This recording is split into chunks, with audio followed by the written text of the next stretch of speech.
All right, Shalom, Israel. This is your brother Warba coming back to you again with another lesson. Before I get started, I'm going to give all glory, honor, and praise to Yahweh, Bahashem, Yahweh Shai, Bahashem, Rakak Wadash.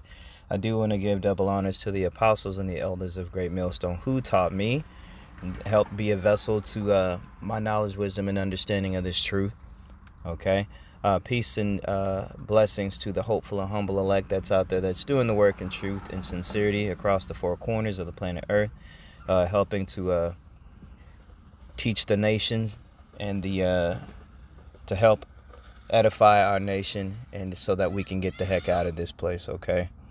Yeah, man, the Lord put it on my spirit today, man. It's a beautiful day today out here in Dallas, Texas, and I just thought that I would come with a lesson, with some good encouragement, man, some good spiritual encouragement. Sometimes, living in America and also known as Babylon, we go through a lot of straits and positions of difficulty, and sometimes we just need a little bit of spiritual encouragement, So I want to talk about this chapter that I'm in right now. This is 1 Corinthians 10.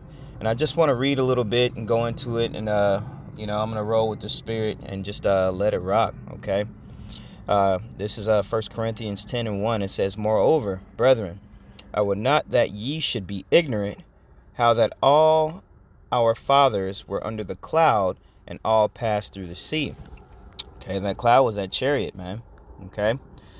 "And we were all baptized under Moses in the cloud and in the sea, and did all eat the same spiritual meat, and did all drink the same spiritual drink.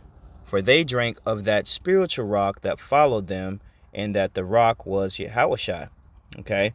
"But with many of them the Most High was not pleased with, or not well pleased, for they were overthrown in the wilderness." Okay? Yeah, so you know the story. So back in those days when we were wandering in the wilderness, you had some of them wicked niggas, man, that just didn't want to do right. Okay? They were lost. "Now these things were examples, to the intent we should not lust after evil things, as they also lusted." Okay? "Neither be ye idolaters, as were some of them, as it is written, the people sat down to eat and drink, and rose up to play." Okay, and that word idolaters right there, man, it means they were worshiping other gods, man. And you see that right now with Israel still to this day, worshiping other gods, doing things that the Most High, that's contrary to the scriptures, okay? I'm going to move on. This is verse 8. It says, "Neither let us commit fornication, as some of them committed," which is another form of idolatry, man. That's really what that goes into, okay? "And fell in one day 320,000. So the Lord killed a lot of people, man, because of wickedness. All right.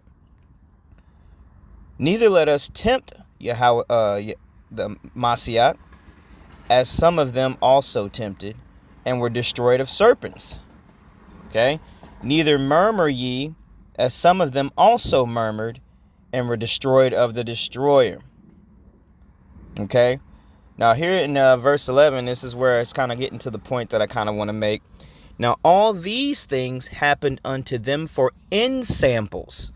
And that word right there, ensamples, is a beautiful word, man.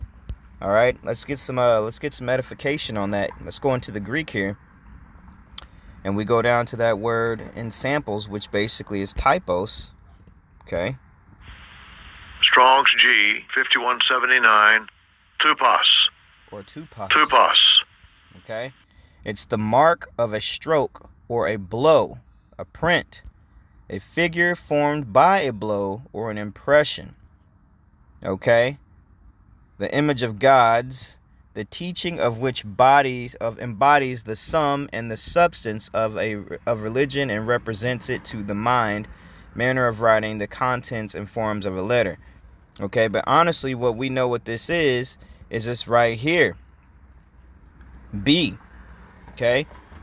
in an ethical sense, a dissuasive example, a pattern of warning of ruinous events which serve as admonitions or warnings to others. So basically an example, something to take heed of. Okay?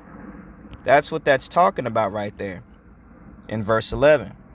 Okay, because you got to think about it. From verse 1 all the way down, it was telling you of all the things that Israel was guilty of in the wilderness and the things that they do.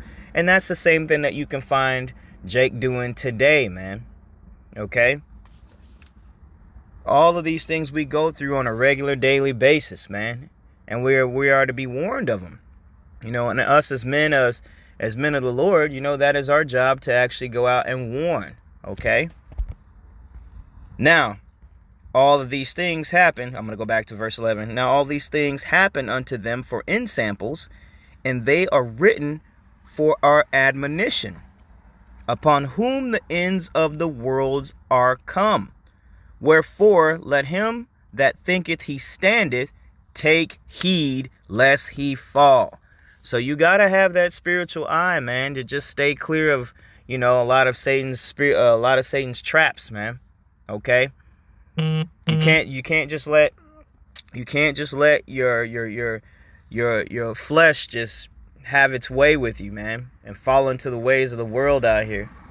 Okay? Keep that eye single and keep spiritual, baby.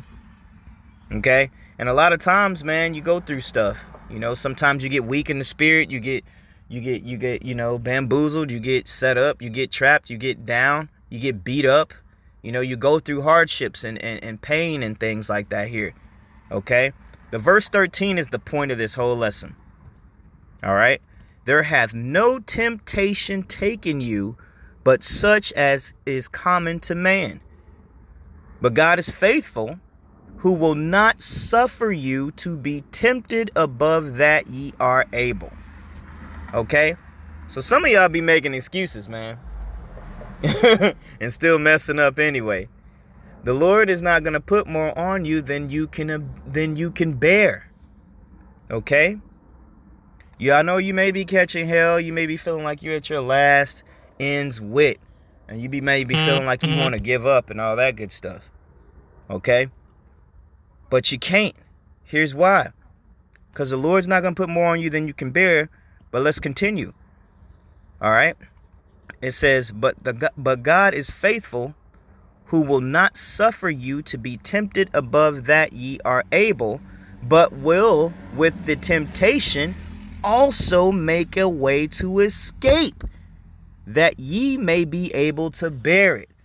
So there's a lot of times, man, you Jakes, man, when anytime you're coming under fire and you're getting tempted, man, and there's something that just don't seem right, or there's a situation to where you're like, damn, I already know this is not going to end well. The Lord gives you a way out. Okay? He gives you a way out. Some of you don't do it. You know?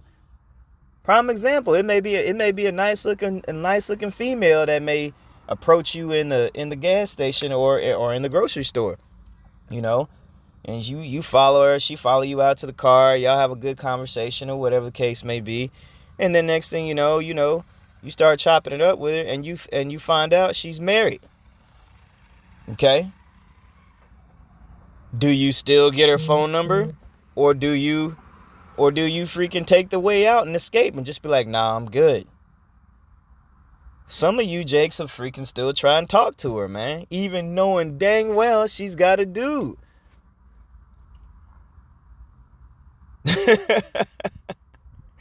So you gotta be wise in these examples, man. Okay? Verse 14, wherefore, my dearly beloved, flee from idolatry. Okay? And then, of course, it goes on in a few other things. But I just wanted to make sure that, I put that out there. Here's the deal, man. You go through trials and tribulations. You catch hell. And we're in this flesh, in these weak, feeble bodies. And sometimes life gets hard. But always remember, the Most High got you, man. Always, face the east. Panya HaKodam, face the east and pray, man. Pray without ceasing so that you can defeat some of these things. All right? And with that being said, this is your brother Bees, and I'm signing off, and I'm on to the next. Before I get out of here, I'm going to give glory and all praise to Yahweh, Bahashem, Yahweh Shah, Bahashem, or Kakwadash. And again, to all of you out there, Shalom.